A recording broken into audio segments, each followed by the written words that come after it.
الحمد لله وكفى وسلام على عباده الذين اصطفى أما بعد فأعوذ بالله من الشيطان الرجيم بسم الله الرحمن الرحيم وقضى ربك ألا تعبدوا إلا إياه وبالوالدين إحسانا إما يبلغن عندك الكبر أحدهما أو كلاهما فلا تقل لهما أف ولا تنهرهما وقل لهما قولا كريما صدق الله المولانا العظيم وصدق رسوله النبي الكريم ونحن على ذلك لمن الشاهدين والشاكرين والحمد لله رب العالمين اللهم صل على سيدنا ومولانا محمد وعلى آل سيدنا ومولانا محمد وبارك وسلم. بزرگان محترم اور عزیز دوستو، اللہ رب العزت نے دو قسم کے حقوق ہمیں دیے ہیں. ان میں سے ایک حقوق وہ ہیں جن کا تعلق خود اللہ تبارک و تعالیٰ کی ذات سے ہے اور ان کو حقوق اللہ کہا جاتا ہے. دوسرے حقوق وہ ہیں جو بندوں سے متعلق ہیں، ان کو حقوق العباد کہا جاتا ہے. یہ دونوں حقوق اللہ تبارک و تعالیٰ کی جانب سے دیے گئے ہیں اور یہ دونوں ہی شریعت کا حصہ ہیں اور دونوں ہی حقوق کی ادائیگی کرنا یہ اللہ تبارک و تعالیٰ کے حکم کو پورا کرنا ہے. اب یہ دو قسم کے جو حقوق ہیں، یہ کہہ لیجئے گا دو قسم کے جو احکام ہیں جو اللہ تبارک و تعالیٰ نے ہمیں دیے ہیں، ان میں سے جو اللہ تبارک و تعالیٰ سے متعلق حقوق ہیں وہ جیسے نماز ہے، روزہ ہے، حج ادا کرنا ہے، زکوٰۃ ادا کرنا ہے، اور اسی طرح جن کاموں کے کرنے کا اللہ تبارک و تعالیٰ نے حکم ارشاد فرمایا وہ کام کرنا، اور جن کاموں کے کرنے سے اللہ رب العزت نے منع فرمایا ان کاموں سے رک جانا، یہ سب اللہ تبارک و تعالیٰ کے حقوق کو پورا کرنا ہے. اور اگر ان میں کمی کوتاہی ہے تو وہ اللہ کے حقوق میں بندہ کمی کوتاہی کرنے والا ہے. اور دوسرے بندوں سے متعلقہ جو حقوق ہیں ان میں جیسے والدین کے حقوق ہیں، اولاد کے حقوق ہیں، عزیز و اقارب کے حقوق ہیں، پڑوسیوں کے حقوق ہیں، اور اسی طرح سے اپنے سے جو بڑے ہیں جیسا کہ کوئی افسر ہے، کوئی کسی منصب پر فائز ہے، اس کے حقوق ہیں. تو یہ سب حقوق العباد کہلاتے ہیں. اگر بندہ ان تمام حقوق کی رعایت کر رہا ہے تو سمجھ لیجئے گا بندوں کے حقوق کو ادا کر رہا ہے. اور اگر ان میں سے کسی کے حق میں بھی کمی کوتاہی کرنے والا ہے تو وہ بندہ حقوق العباد میں کمی کوتاہی کے گناہ کا مرتکب ہو رہا ہے. اب یہ آپ کی سمجھ میں آ گیا اچھی طرح سے کہ دو قسم کے احکام، یہ دو قسم کے حقوق ہیں، بندوں سے متعلق، اللہ تعالیٰ سے متعلق. اب یہ بھی سمجھ لیجئے گا اچھی طرح سے کہ جس طرح سے ہمارے لیے یہ ضروری اور لازم ہے کہ ہم اللہ تبارک و تعالیٰ کے حقوق ادا کریں، وہیں ہمارے لیے یہ بھی لازم اور ضروری ہے کہ ہم بندوں سے متعلقہ حقوق کو بھی ادا کریں. بلکہ ایک حیثیت سے بندوں سے متعلقہ جو حقوق ہیں ان کی ادائیگی کا اہتمام اللہ کے حقوق سے بھی زیادہ ہونا چاہیے. اس لیے کہ اللہ تبارک و تعالیٰ سے متعلقہ جو حقوق ہیں اگر ان میں کچھ کمی کوتاہی رہ جائے گی، کچھ کمی بیشی رہ جائے گی تو اللہ تبارک و تعالیٰ اگر چاہیں گے تو معاف فرما دیں گے اور اگر چاہیں گے تو پکڑ فرما لیں گے. اللہ کی مرضی ہے. اور اگر بندے نے توبہ کر لی اللہ تبارک و تعالیٰ سے تو اللہ رب العزت اپنے فضل سے اس کے گناہوں کو معاف فرما دیں گے، بشرطے کہ توبہ ہو،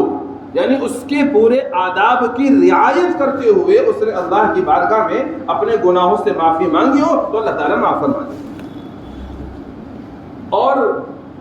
بندوں سے متعلقہ جو حقوق ہیں اللہ تبارک و تعالیٰ ان کو معاف نہیں فرمائیں گے۔ بندہ اگر اللہ تبارک و تعالیٰ سے معافی بھی مانگتا رہے تب بھی وہ گناہ معاف نہیں ہوں گے، جب تک کہ جس بندے کا حق دبایا ہے وہ اس کا حق نہ دے دے، وہ معاف نہ کر دے، تب تک اللہ تعالیٰ معاف نہیں فرمائے۔ تو اس اعتبار سے معلوم یہ ہوتا ہے کہ بندوں سے متعلقہ جو حقوق ہیں ان کی ادائیگی کا بہت زیادہ اہتمام کرنا چاہیے، کیونکہ یہاں پکڑ بہت زیادہ سخت ہونے والی ہے۔ آپ نے حدیث سنی ہوگی، ایک حدیث کے اندر آتا ہے کل قیامت کے دن اللہ تبارک و تعالیٰ کی بارگاہ میں 3 قسم کے رجسٹر ہوں گے۔ ایک رجسٹر ایسا ہوگا جس میں معافی کا کوئی خانہ نہیں ہوگا، اللہ تبارک و تعالیٰ بالکل بھی اس میں کسی بندے کو معاف نہیں فرمائیں گے، العیاذ باللہ۔ اللہ تعالیٰ اپنے فضل سے ہم سب کو اس سے محفوظ فرما لے۔ دوسرا رجسٹر ایسا ہوگا کہ اس میں جو کچھ لکھا ہوا ہوگا اللہ تبارک و تعالیٰ چاہیں گے اپنے فضل سے معاف فرما دیں گے، اور اگر چاہیں گے تو اللہ تعالیٰ اس میں گرفت اور پکڑ فرما دیں گے، لیکن زیادہ تر اللہ تعالیٰ معاف ہی فرمائیں گے۔ تیسرا جو رجسٹر ہے، اس رجسٹر کے اندر جو کچھ لکھا ہوا ہوگا اس میں اللہ تبارک و تعالیٰ معاف فرما دیں گے، لیکن وہ موقوف ہوگا اس بات پر کہ جس کا حق ہے پہلے وہ معاف کرے۔ اگر وہ معاف کر دے گا تو پھر اللہ تبارک و تعالیٰ بھی معاف فرما دیں گے، اور اگر جس کا حق ہے اس نے معاف نہیں کیا تو اللہ بھی معاف نہیں فرمائیں گے۔ تو 3 قسم کے رجسٹر ہیں۔ ان 3 میں سے جو پہلا رجسٹر ہے پھر اس میں معافی کا کوئی خانہ ہی نہیں ہے، اس میں وہ اعمال ہیں جو بندے نے اپنی زندگی کے اندر کفر کیا، شرک کیا، اور اس کفر اور شرک پر ہی اس کی موت آ گئی، تو پھر اللہ تبارک و تعالیٰ بالکل معاف نہیں فرمائیں گے ایسے بندے کو، کیونکہ قرآن میں جگہ اللہ نے ارشاد فرمایا ان اللہ لا یغفر ان یشرک بہ ویغفر ما دون ذلک لمن یشاء، بے شک اللہ تبارک و تعالیٰ شرک کرنے والے کو معاف نہیں فرمائیں گے، اس کے علاوہ جس بندے کو چاہیں گے اپنے فضل سے معاف فرما دیں گے۔ تو جس رجسٹر کے اندر کفر لکھا ہوا ہے، شرک لکھا ہوا ہے، اور کفر اور شرک پر ہی بندے کا خاتمہ ہوا ہے، تو اس میں ذرہ برابر بھی کوئی بخشش کا خانہ نہیں ہے۔ دوسرا جو رجسٹر ہے اس میں اللہ تعالیٰ سے متعلقہ حقوق ہیں کہ بندے نے نماز میں کوتاہی کی، روزے میں کوتاہی کی، حج میں کوتاہی کی، زکوٰۃ میں کوتاہی کی، تو ان میں سے اللہ تبارک و تعالیٰ جس کو چاہیں گے معاف فرما دیں گے، اور جس کو چاہیں گے سزا دیں گے، اور سزا دینے کے بعد میں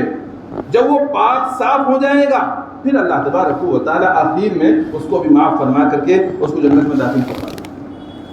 تیسرا جو رجسٹر ہوگا اس رجسٹر کے اندر لکھا ہوا ہوگا کہ اس بندے نے فلاں بندے کا حق دبایا، اس بندے نے فلاں بندے کو تکلیف پہنچائی، اس میں لکھا ہوا ہوگا کہ اس بندے نے فلاں کی زمین ماری،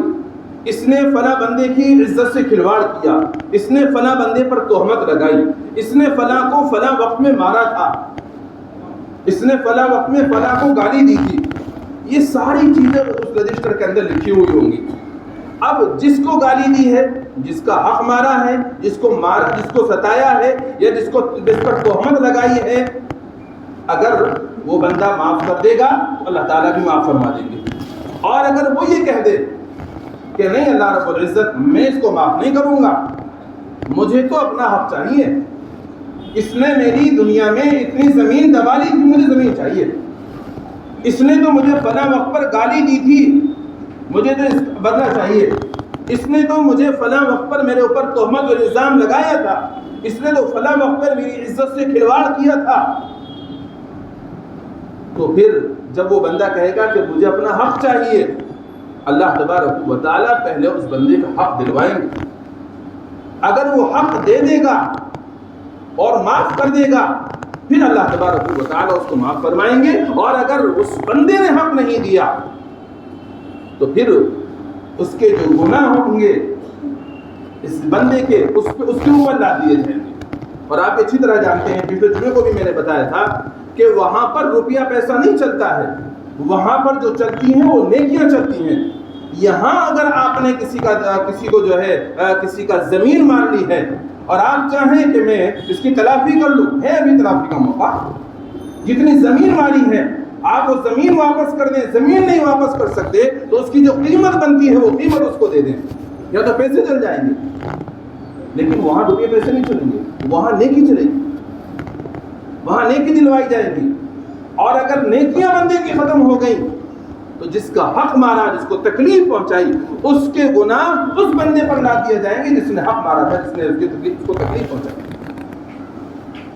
تو یہ 3 قسم کا رجسٹر ہوں گے. اب آپ خود غور کر لیں اپنے اوپر کہ ہم سے کہیں کوتاہی تو نہیں ہو رہی، ہم کفر اور شرک میں مبتلا تو نہیں ہیں، اللہ تبارک و تعالیٰ کی ذات میں صفات میں ہم سے کہیں شرک تو نہیں ہو رہا ہے. اگر خدا نخواستہ ہو رہا ہے آج موقع ہے، توبہ کر لیں، معافی مانگ لیں، کفر اور شرک سے بھاگا جائیں. انشاءاللہ اللہ کی ذات سے امید ہے اللہ معاف فرما دیں گے. نماز میں کوتاہی ہے، روزے میں کوتاہی ہو گئی، زکات میں کوتاہی ہو گئی، آج موقع ہے تلافی کر لیں. لیکن بندوں سے متعلقہ جو حقوق ہیں اگر ان میں کمی کوتاہی ہو گئی ہے، اس کو تو بہت توجہ اور دھیان دینے کی ضرورت ہے کہ آج ہی اس کا معاملہ صاف کر لیں. اگر کسی کو گالی دی ہے، اگر کسی کو تکلیف پہنچائی ہے، معافی مانگ لیں اس سے جا کر کے. اگر کسی پر الزام لگایا، کسی پر تہمت لگائی، معافی مانگ لیں اس سے. اگر کسی بندے کی عزت سے کھلواڑ کیا ہے، آج موقع ہے معافی مانگ لیں. اگر اس نے معاف کر دیا اللہ بھی معاف فرما دیں گے.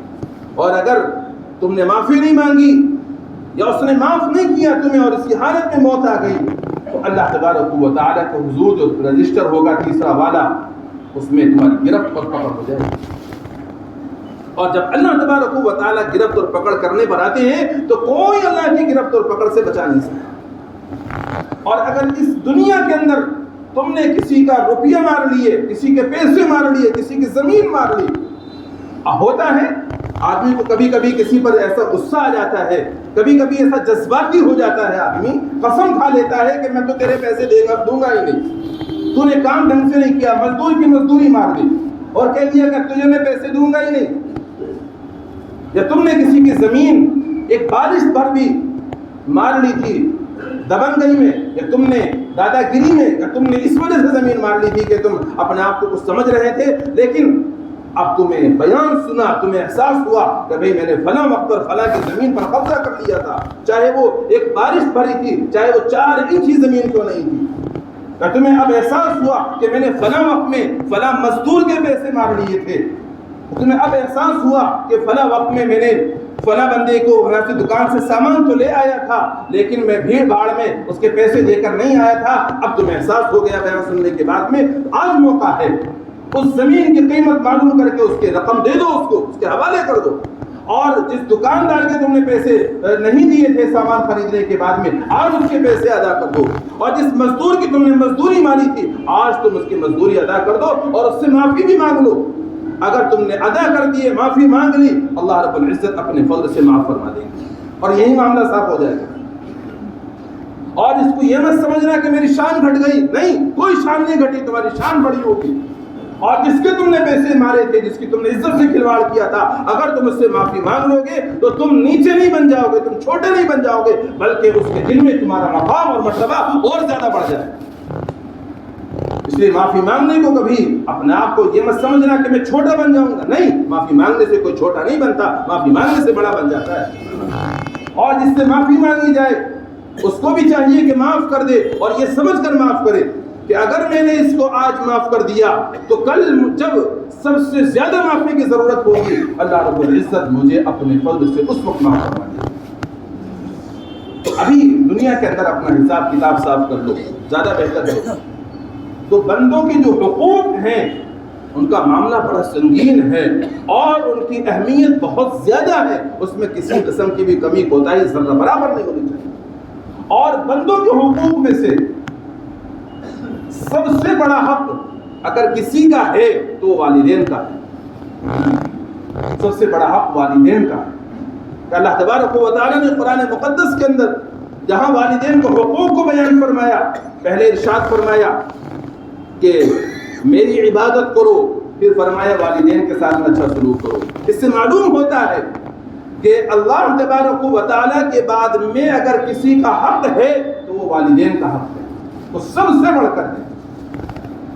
اور اگر غور کیا جائے، دیکھا جائے تو سب سے زیادہ کمی کوتاہی والدین کے حقوق میں ہی کی جا رہی ہے۔ اس کی وجہ کیا ہے؟ اس کی وجوہات علماء کرام نے لکھی ہیں۔ ایک وجہ تو یہ لکھی ہے کہ آج کل لوگوں کا ربط، لوگوں کی اٹھ بیٹھ اچھے لوگوں میں نہیں ہے۔ اگر لوگ اپنا ربط، اپنا تعلق علماء کرام سے رکھیں اور اپنی نشست و برخاست علماء کرام میں رکھیں، یعنی ان کی صحبت میں جایا کریں، بیٹھا کریں، تو وہاں جہاں بہت ساری باتیں آئیں گی، وہیں اس مجلس کے اندر والدین کے حقوق کا تذکرہ ہوگا، تو تمہیں والدین کے حقوق پتہ لگیں گے، تم ادا کرو گے والدین کے حقوق۔ تو چونکہ علماء کی مجلسوں میں نہیں جاتے آج کل لوگ، علماء کرام سے ربط نہیں رکھتے ہیں، اب تو گوگل رحمۃ اللہ علیہ سے سب نے اپنا تعلق جوڑا ہوا ہے، اس وجہ سے اب والدین کے حقوق کا پتہ نہیں چل پا رہا ہے۔ دوسری وجہ لکھی ہے کہ آج کل دینی کتابیں پڑھنے کا شوق اور ذوق تقریباً ختم ہو چکا ہے۔ آدمی جب دینی کتابیں پڑھتا ہے تو دینی کتاب پڑھتے ہوئے اس میں والدین کے حقوق بھی اس کے سامنے آئیں گے۔ جب حقوق سامنے آئیں گے تو والدین کے حقوق کو ادا کرنے کی فکر بھی کرے گا۔ تیسری وجہ جو بہت زیادہ پائی جا رہی ہے کہ ہمارے یہاں ہم لوگوں پر دنیا کا غلبہ زیادہ ہے، ہم میں دین کا غلبہ بہت کم لوگ ہیں جن پر غالب ہو، دنیا کا غلبہ زیادہ ہے، اور دنیا میں بھی مغرب اور یہودیت، اسرائیلیت کا ہمارے یہاں زیادہ اثر پایا جا رہا ہے۔ اور وہاں آپ جانتے ہیں کہ ان لوگوں کے اندر والدین کے حقوق کا کوئی پاس و لحاظ نہیں ہوتا۔ وہاں تو یہ ہوتا ہے کہ والد اگر بوڑھا ہوا، ماں اگر بوڑھی ہو گئی، تو بوڑھا ہونے کے بعد میں بڈھے خانے کھلے ہوئے ہیں اور اس بڈھے خانوں کے اندر ان کو داخل کر دیا جاتا ہے کہ وہاں سسک کر مر جائے گا، یا نہیں مر رہا ہے تو ہم رقم بھیجتے رہیں گے، وہ بڈھے خانے والے اپنا ان کی خدمت کر کے ان کو خیال رکھیں گے۔ بس یہ ہو رہا ہے وہاں پر۔ تو ہم لوگوں میں جہاں اور بہت ساری چیزوں میں ان لوگوں کے اثرات آ رہے ہیں، یہی اثر تقریباً اب ہمارے اندر آتا جا رہا ہے۔ جہاں ذرا سے ماں باپ بوڑھے ہوئے، پھر تو سمجھ لیجئے گا اب ان کی کوئی ہماری نظروں میں حیثیت نہیں باقی رہ جاتی۔ ہم تو سمجھتے ہیں کہ ہم انجینئر بن گئے، ہم ڈاکٹر بن گئے، اور ہم فلاں صاحب بن گئے، ماں باپ تو ہمارے سامنے کچھ بھی نہیں ہے، گوٹا ٹیک ہے بڈھا، وہ کیا جانے۔ اور یہی ہوتا ہے کہ جب اولاد کسی قابل بن جاتی ہے تو کسی قابل بننے کے بعد میں ماں باپ کو نظر انداز کرتی ہے، اور اگر باپ کوئی مشورہ دیتا ہے، ماں اگر کوئی مشورہ دیتی ہے، تو اولاد کا جملہ ہوتا ہے ابا تم کہاں جانو، تمہاری سمجھ میں نہیں آتی یہ سب باتیں، ابا تم تو پرانے زمانے کا آدمی ہو۔ اس طرح کے جوابات اولاد اپنے والدین کو دیتی ہے۔ یہ جو جوابات دے رہے ہیں یہ اسلامی طریقہ نہیں ہے، یہ تو ان لوگوں نے طریقہ سیکھا ہے مغرب سے، ان لوگوں سے یہ اثرات ان کے اندر آئے۔ تو ہمیں اپنی کمی کو اس کو دور کرنا ہے۔ جن کے اندر بھی یہ کمی پائی جا رہی ہے کہ وہ علماء سے دور ہیں، تو علماء سے ربط جوڑیں، اپنا علماء کی مجلس میں بیٹھا کریں، اور جن لوگوں میں دینی کتابیں پڑھنے کا شوق ختم ہو گیا وہ اپنی اس کمی کو دور کریں، دینی کتابیں پڑھنے کا شوق اپنے اندر پیدا کریں۔ اور جن لوگوں کے اندر غیروں کا اثر آ رہا ہے، غیروں کا اثر اپنے اندر لے کر نہ آئے، بلکہ اپنے اندر اسلام کے اثرات لے کر آئے، اور نبی علیہ السلام کا طریقہ لے کر آئیں، اور صحابہ کا طریقہ لے کر آئیں، تاکہ دوسرے لوگوں کے اندر بھی تمہارے اثرات آئیں۔ یعنی اپنے اثرات ایمان والوں کو غیر ایمان والوں پر ڈالنے چاہیے، غیر ایمان والوں کے اثرات اپنے اوپر نہیں ڈالنے چاہیے۔ اب جن لوگوں کے والدین حیات ہیں وہ بڑے خوش نصیب ہیں، ان لوگوں کو اپنے والدین کا پورا خیال رکھنا چاہیے، اور گاہ بگاہ وقتاً فوقتاً اپنے والدین کی زیارت کرتے رہنا چاہیے، اس لیے کہ جو شخص اپنے والد کی زیارت کرتا ہے اور ان پر محبت اور شفقت کی نگاہ ڈالتا ہے، ایک نگاہ ڈالنے سے اللہ تبارک و تعالی مقبول حج کا ثواب منظور فرما دے۔ ماں پر یا باپ پر اگر کسی اولاد نے شفقت کی اور محبت کی نگاہ ڈالی، دیکھا باپ کو یہ میرے والد محترم ہیں، دنیا میں میرے آنے کا سبب یہی بنے ہیں، میں آج جس لائق بھی کھڑا ہوا ہوں یہ والدین ہی میرے سبب بنے ہیں، ذریعہ بنے ہیں۔ کتنے پیارے ہیں میرے والدین کہ انہوں نے مجھے دینی تعلیم دلوائی، کتنے پیارے ہیں میرے والدین کہ انہوں نے مجھے ڈاکٹر بنا دیا، کتنے پیارے ہیں میرے والدین انہوں نے مجھے انجینئر بنا دیا، کتنے پیارے ہیں میرے والدین کہ انہوں نے مجھے فلاں کام سکھا دیا جو کام بھی آپ کر رہے ہیں۔ یہ شفقت کی محبت کی نگاہ جو تم والد پر ڈال رہے ہو، حدیث مبارکہ کے اندر آتا ہے ایک مقبول حج کا اللہ تبارک و تعالی ثواب منظور فرماتا ہے۔ آپ حج کرنے جاتے ہیں، ہر ایک کو حج کی توفیق نہیں ہوتی، جن کے پاس میں پیسہ ہے اللہ تبارک و تعالی نے جن کی مقدر میں حج لکھا ہوا ہے وہ حج کرنے چلے جاتے ہیں، ایک بڑی رقم خرچ ہوتی ہے، اور بڑی رقم خرچ کرنے کے بعد میں حج کے ارکان ادا کرنے کے بعد میں معلوم نہیں کہ حج قبول ہوا کہ نہیں ہوا، معلوم نہیں ہے۔ ہو سکتا ہے کہ حج کے زمانے میں کسی سے لڑ جھگڑ لیا ہو، بےہودگی کی باتیں کر لی ہو سکتا ہے کہ دکھلاوے کے لیے حج کرنے گیا ہو، تو حج اس کا اللہ کی بارگاہ میں قبول نہیں ہوگا۔ لیکن میرے بزرگوں،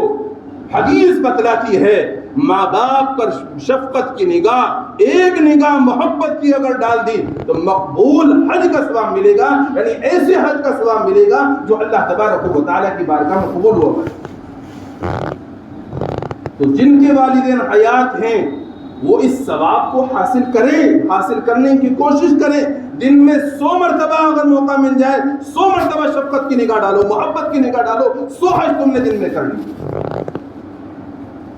جن کے والدین حیات ہیں وہ بڑے خوش نصیب ہیں، وہ اس ثواب کو حاصل کر سکتے ہیں، اور جن کے والدین حیات نہیں ہیں، انتقال کر گئے ہیں، ان کے لیے بھی کرنے کا کام تو یہ ہے کہ ان کے لیے ایصال ثواب کرتا رہے،